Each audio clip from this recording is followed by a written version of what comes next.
आज से करीब 100 मिलियन साल पहले की बात है, जब धरती पर इंसानों का कोई वजूद नहीं था और कुछ भयंकर जानवरों का राज चल रहा था। डायनासोर्स। ऐसे डायनासोर्स जो इतने बड़े कि बिल्डिंगों से भी ऊंचे होते थे, जिनका जबड़ा इतना ताकतवर कि आपकी हड्डियों को सेकेंडों में चकनाचूर कर दे, की रफ्तार 90 किलोमीटर प्रति घंटे से भी तेज दौड़ते थे। सही मायने में यह दिल दहला देने वाले जानवर थे। 170 मिलियन सालों से भी ज्यादा तक इन्होंने धरती पर राज किया, लेकिन फिर एक दिन एक ऐसी घटना होती है कि अचानक से ये पूरी धरती से गायब हो जाते हैं। एग्जैक्टली क्या हुआ और कैसे हुआ, आइए समझते हैं आज के इस वीडियो में। डायनोसोर शब्द ग्रीक भाषा से बना हुआ है। डायनोस का मतलब होता है टेरिबल और सोर्स का मतलब है लिजार्ड, यानी कि डायनासोर, जिसका हिंदी में अर्थ है भयानक छिपकली। इस शब्द का पहली बार साल 1841 में यूज किया गया, चूँकि वही समय था जब पहली बार डायनासोर का फॉसिल्स पाया गया था। रिचर्ड ओवन एक ब्रिटिश साइंटिस्ट थे जिन्होंने डायनासोर शब्द का प्रयोग करना शुरू किया, लेकिन उस समय में लोगों को ज्यादा जानकारी नहीं होती थी कि डायनासोर्स क्या होते हैं और कैसे दिखते थे। तो शुरू में जो ड्राइंग बनाई गई थी डायनासोर्स कैसे दिखते होंगे, वो काफी अलग दिखती थी आज के कंपैरिजन में। मेगालोसोरस पहले डायनासोर के फॉसिल्स में से था जो पाया गया था। देखिए कैसा दिखता था। कई दशकों बाद जैसे जैसे रिसर्चर्स को और जानकारी पता चली इसके बारे में, तो इन्होंने अपनी ड्राइंग को और मॉडिफाई किया और रियलिस्टिक बनाने की कोशिश किया, और आज के दिन की डिपिक्शन कुछ ऐसी दिखती है।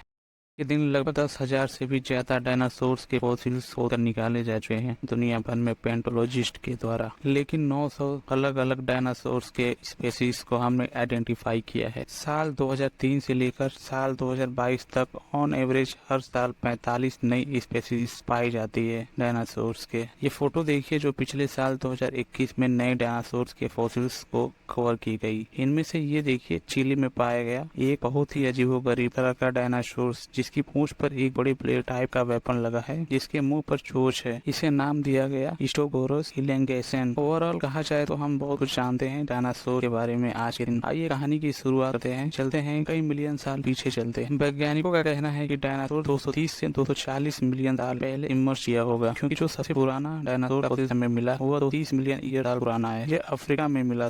उस समय धरती का जो हाल था आज के कंपैरिजन में काफी अलग था। आज जो कॉन्टिनेंट्स आप देखते हो, Asia, Australia, America, Africa, Europe, उस समय के सारे महाद्वीप एक साथ जुड़े हुए थे। सिर्फ एक महाद्वीप था जिसे हमने नाम दिया पैंजिया। वैज्ञानिकों का अनुमान है कि पैंजिया कुछ ऐसे दिखता था, जिसमें जो अलग अलग आज के दिन के महाद्वीप वो कहाँ पर थे वो भी आप देख सकते हैं। इस समय धरती का क्लाइमेट बहुत ही सूखा और बहुत ही कम बारिश होती थी। इस टाइम पीरियड को हमने नाम दिया ट्रायसिक पीरियड। एक ऐसा समय जहां पर डायनासोर्स इमर्ज करने शुरू हुए। डायनासोर्स धीरे धीरे धरती पर आने लगे थे इवेल्युएशन के कारण। इस समय पर जो डायनासोर्स आए वो वैसे नहीं थे जैसा आप इमेजिन करते हो। वो साइज में काफी छोटे थे। सबसे कॉमन डायनासोर्स इस समय पर उनका साइज से 2 मीटर ही होता था। फॉर एग्जाम्पल इरोप्टर एक ऐसा डायनासोर्स था जो इस टाइम पर एग्जिस्ट करता था। इस डायनासोर को बाकी सारे डायनासोर्स का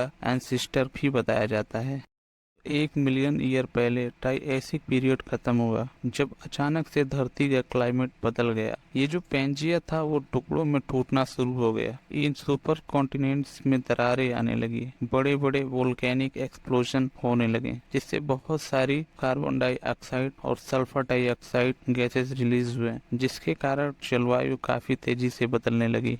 सल्फर डाइऑक्साइड और एरोसोल्स के एटमॉस्फेयर में मिलने से सनलाइट ब्लॉक हो गया और ओशियन का एसिडिफिकेशन शुरू हो गया। कार्बन डाइऑक्साइड और सल्फर डाइऑक्साइड के पानी में मिलने से समुद्र में पानी की जो एसिडिटी थी वो काफी बढ़ गई, जिसके बाद जलवायु में काफी तेजी से बदलाव होना शुरू हो गया। और जो एनिमल्स उस समय एग्जिस्ट करते थे उनके लिए सरवाइव करना मुश्किल हो गया। ज्यादातर रेप्टाइल्स और बाकी स्पेसीज कोल्ड ब्लडेड एनिमल थे, तो उनको टेम्परेचर चेंज को सहन नहीं कर पाए। लेकिन जो डायनासोर्स थे वो वार्म ब्लडेड थे, इंसानों की तरह। डायनासोर्स के लिए टेम्परेचर सहन करना आसान रहा। करीब 6 लाख सालों तक ये वोल्केनिक इरप्शन चलता रहा और क्लाइमेट चेंज होता रहा, जिसके कारण बाकी बचे स्पेसीज विलुप्त हो गए। अब धरती पर बचे केवल डायनासोर, क्रोकोडाइल्स, टर्टल्स और अर्ली मैमल्स। इस इवेंट को बुलाया जाता है ट्रायसिक जुरासिक एक्सटेंशन इवेंट। इसके बाद से ट्रायसिक पीरियड खत्म होता है और जुरासिक पीरियड शुरू होता है। जी हाँ, ये वही जुरासिक पीरियड है जिसे बखूबी दिखाया गया है हॉलीवुड फिल्मों में। ये जुरासिक पीरियड चलता है 201 मिलियन पहले से 145 मिलियन ईयर पहले तक। इस समय डायनासोर्स की कई प्रजातियां उभर कर निकलती हैं धरती पर इवोल्यूशन के कारण। इनमें से कईयों का आकार बहुत बड़ा हो जाता है, जैसे कि टाइटेनोसोरस जो करीब 160 मिलियन ईयर पहले जिंदा था। इसका वजन लगभग 1500 किलोग्राम और लंबाई में 15 मीटर लंबा हो सकते थे। उस समय कुछ और आइकॉनिक डायनासोर्स थे, ब्रांटोसोरस, ब्रांचियोसोरस, डिप्लोडोकस और स्टेगोसोरस। इसी जुरासिक पीरियड में फ्लाइंग डायनासोर्स की भी एंट्री होती है। सबसे पहले फेदर डायनासोर्स में से आर्कियोप्टेरिक्स जो कुछ इस तरह दिखता था। इसी समय में हमारा जो पेंजिया सुपर कॉन्टिनेंट्स था वो दो टुकड़ों में बट गया, जिन्हें हमने नाम दिया लोरेशिया और गोंडवाना लैंड। इसके बाद शुरू होता है क्रिटेशियस पीरियड। यही वह समय था जब हमें डायनासोर्स के डाइवर्सिटी में एक्सप्लोजन देखने को मिला। बहुत से नए प्रकार के डायनासोर्स यहाँ पर उभर कर आने लगे। टी रेक्स जो फिल्मों में दिखाया जाने वाला सबसे फेमस डायनासोर्स, ये वास्तव में क्रिटेशियस पीरियड में एग्जिस्ट करता था। क्रिटेशियस पीरियड सबसे लंबा समय था डायनासोर्स के लिए। 145 मिलियन ईयर पहले शुरू होता है और 65 मिलियन ईयर तक चलता है। जो दो सुपर कॉन्टिनेंट्स थे लोरेशिया और गोंडवाना लैंड, ये भी अलग होना शुरू हो गया और फिर ये कॉन्टिनेंट्स आज जैसा दिखने लगा। इस पीरियड में सभी प्रकार के डायनासोर्स एग्जिस्ट करते थे।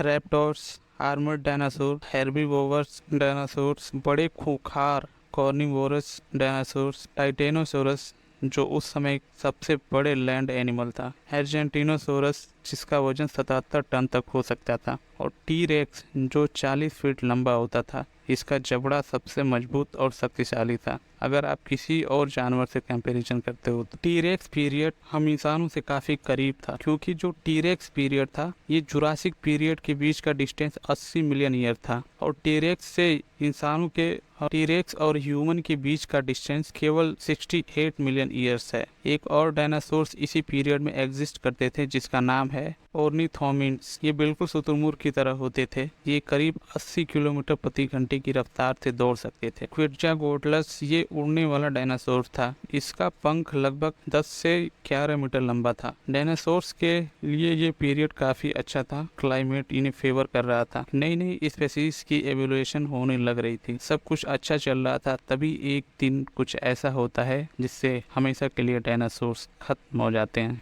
एक बड़ा सा एस्ट्रॉयड जिसका साइज 10 से 15 किलोमीटर लंबा था, धरती की तरफ तेजी से बढ़ता है, धरती से टकरा जाता है। ये होता है आज से करीब 66 मिलियन ईयर पहले, और यही एस्ट्रॉयड क्रेटेशियस पीरियड को खत्म कर देता है। इस एस्ट्रॉयड की स्पीड थी 30 किलोमीटर पर सेकेंड, यानी कि एक जेट एयरलाइन से 150 गुना ज्यादा तेज। यह एस्ट्रॉयड मेक्सिको के युक्तान में जाके टकराता है। इसके टकराने से धरती पर 180 किलोमीटर व्यास का एक बड़ा सा गड्ढा बन जाता है। इसके टकराने से इतना एनर्जी रिलीज होता है कि जितना कि 100 टेराटन TNT से रिलीज होता है। जब इतना बड़ा धमाका होता है कि इसके आसपास पलक झपकते ही सब कुछ खत्म हो जाता है। इसके इम्पैक्ट की वजह से हवा में बहुत सारी मिट्टी उड़ती है और फिर ये हॉट डस्ट बारिश की तरह बरसता है बाकी एरियाज पर। पूरी धरती पर यह तापमान था वो कई घंटों के लिए बढ़ जाए। इस एरिया में हजारों किलोमीटर के रेंज में जो भी जानवर थे वो जिंदा पक जाते हैं गर्मी से। माना जाता है कि बस छोटे छोटे एनिमल्स ही सर्वाइव कर पाए इस इनिशियल ब्लास्ट के इम्पैक्ट्स, क्योंकि वो अंडरग्राउंड शेल्टर ढूंढ लिया या फिर कुछ पानी के अंदर चले गए। इसके बाद शॉक वेव आते हैं, हीट पल्स आता है, हजारों किलोमीटर में वाइल्ड फायर देखने को मिलता, बड़े बड़े सुनामी आते हैं, वोल्केनिक एक्सप्लोजन दोबारा देखने को मिलता है, एसिड रेन टपकती है और भूकंप आने लगते हैं। हवा में जो डस्ट के पार्टिकल्स होते हैं उसकी वजह से धरती के चारों तरफ सनलाइट ब्लॉक हो जाता है। अगले 1 साल के लिए प्लेनेट पर